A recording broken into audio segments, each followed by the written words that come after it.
सङ्कटकालीन अवस्थाभन्दा अरू कुनै हामीले देख्न सकिरहेछ भनेर राजनेता के भनेर देख्छौँ। तपाईँ हामीले चेपोमा अहिले पनि 500,000 रुपियाँका छुट्टै नोटहरू राखेर यहाँनिर चाहिँ दिनुपर्छ भन्ने अवस्था वास्तवमा सरकार बनिसके पछाडि तपाईँ हामी हाम्रो जनजीवनमा, तपाईँ हाम्रो समृद्धिमा, तपाईँ हाम्रा हरेक क्षेत्रमा फरक ढङ्गले आउनेछन् भन्ने जुन एउटा परिकल्पना गरेर हजारौं हाम्रा अग्रजहरूले शहीद चाहिँ आफ्ना शरीरलाई पनि बलिदानी कुर्बानी गर्नुभयो। वास्तवमा हामीले कुनै त्यस्तो चेन्ज देख्न सकेका छैनौँ। हामीले हाम्रो पार्टी नेकपा एमाले 9औं महाधिवेशनबाट कमरेड केपी ओलीलाई अध्यक्ष बनाएर कमरेड केपी ओलीको नेतृत्वमा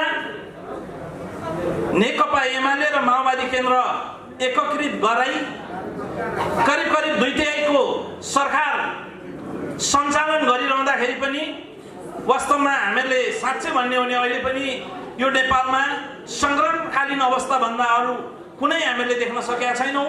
भाषणमा कुरामा ठुल्ठुला चाहिँ समृद्धि आइसके जस्तो, सबै सुशासन र भ्रष्टाचारहरू उन्मूलन भए जस्तो हामीले कुरा सुन्छौँ। यसो गरेछ उसो गरेछ भनेर राजनेता के भनेर देख्छौँ। तर तपाईँ हाम्रो जीवनमा, तपाईँ हाम्रो एकदम सामान्य जीवनमा पनि हामीले के महसुस गरेका छौँ भन्दाखेरि अहिले पनि भ्रष्टाचारका कुरा हुन्, सुशासनका कुरा हुन्, अथवा ठ्याक्कै भन्दाखेरि अहिले पनि मालपोत र चाहिँ यो नापी कार्यालयमा जानु पर्यो भने, सरकारका कुनै अड्डा अदालतमा जानु पर्यो भने तपाईँ हामीले चेपोमा अहिले पनि 500,000 रुपियाँका छुट्टै नोटहरू राखेर यहाँनिर चाहिँ दिनुपर्छ भन्ने अवस्था वास्तवमा यो हट्न सकेको छैन। योभन्दा ठुलो लाचारी, योभन्दा ठुलो चाहिँ निकम्मा सरकार हामीले अरू कुनै उदाहरण दिनुपर्छ भन्ने मलाई लाग्दैन। कमरेडहरू, कुराले मात्रै हुँदैन, भाषणले मात्रै हुँदैन। कुरा मिठो गरेर सबै देश साँच्चै समृद्ध बन्ने थियो भने सम्भवतः धेरै साथीहरू छन् जसले भाषण पनि राम्रो गर्छन्, गीत पनि राम्रो गाउँछन्, सबै कुरा गर्छन्, रमाइलो गर्छ, कमेडी गरेर समृद्धि प्राप्त हुने हो भने साह्रै राम्रो ढङ्गले तपाईँ हामीलाई भित्रै मनदेखि गदगद हुने गरी त्यस्ता सोहरू पनि सञ्चालन गर्छन्। तर कमेडीले शासन चल्न सक्दैन, कमेडीले मात्रै सत्तालाई चाहिँ एउटा अवस्थामा पुर्याउन सकिँदैन। हामीले समाजवाद प्राप्त गर्न सक्दैनौँ, समाजवादको आधारहरू तय गर्न सक्दैनौँ भन्ने कुरा हामीले बुझेका छौँ भन्ने कुरा म यहाँनिर राख्न चाहन्छु।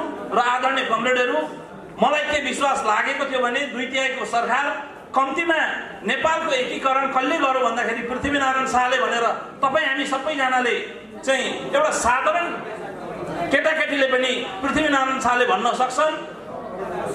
त्यस्तै गरेर मलेसिया कसले बनायो, सिङ्गापुर कसले बनायो, चाहिँ चाइना कसले बनायो भन्दाखेरि फल्नाले भनेर एउटा साधारण युवाले पनि भन्न सक्छन्। मैले के कल्पना गरेको थिएँ भन्दाखेरि नयाँ नेपालको निर्माण अथवा नयाँ नेपाल निर्माणको एउटा आधार कसले तय गर्यो भन्दाखेरि कम्युनिस्ट पार्टीको सरकार, त्यसको नेतृत्व गर्ने केपी ओलीले गर्न सक्यो भन्ने खालको चाहिँ एउटा मेसेज कम्तीमा इतिहासमा रहन सक्छ भन्ने मैले विश्वास लिएको थिएँ। तर त्यो धेरै टाढाको कुरा भयो। यो उहाँबाट उहाँको क्षमताले पनि भ्याउन सकेन र यसो भएको कारणले गर्दाखेरि उहाँ आफ्नो आत्मरति भन्दा वास्तवमा बाहिर जान सक्नु भएन भन्ने कुरा तपाईँ हामीले बेलैमा चिन्न जरुरी छ।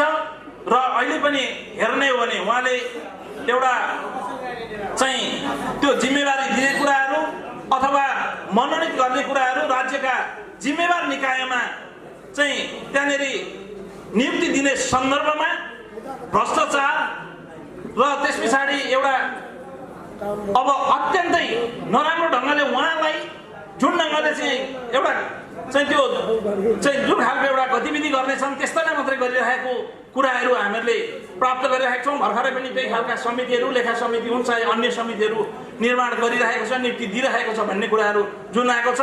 यस्ता कुराहरूको हामी युवाहरूले घोर भत्सना गर्न जरुरी छ। हामीले गर्नुपर्छ, आफ्नो ठाउँबाट गरौँ।